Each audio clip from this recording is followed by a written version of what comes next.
জায়গায় নতুন করে কবর দিতে পারবো? দেখুন, কোন মানুষকে কবর দেওয়ার পর মৌলিক এবং সাধারণ বিধান হলো তার লাশকে যেখানে সেখানে টানাটানি করা, কবর স্থানান্তর করা যাবে না। এটা হলো সাধারণ বিধান।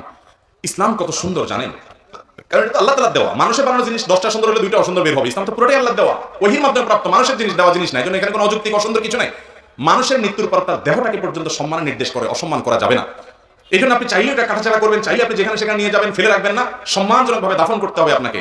এই জন্য কবরকে যেখানে সেখানে টানাহেঁচড়া করবেন না, সম্মানজনকভাবে তাকে কবরে থাকতে দিবেন। তার লাশ ওখানে পৌঁছে গেলে মাটির সাথে মিশবে, আল্লাহ তাআলা তার সওয়াল জবাবের ব্যবস্থা অলৌকিকভাবে করবেন। এখন প্রশ্ন হলো, যদি অন্যের জায়গায় কবর দিয়ে ফেলেছেন, তাহলে সেক্ষেত্রে ফুকাহায়ে কেরাম জায়েজ বলেছেন যে আপনি আরেকজনের জায়গায় কবর দিয়ে ফেলেছেন, এটা পরে জানতে পেরেছেন, তাহলে এই কবরটাকে এর ধ্বংসাবশেষ মাটি হয়ে গেলে সেগুলোকে আপনি তুলে নিয়ে সম্মানজনকভাবে আপনার নিজের বা অন্য কবরস্থানে সেখানে দাফন করবেন, যেহেতু আরেকজনের জায়গায় দাফন হয়ে গেছে। কথা কি বুঝাতে পারছি?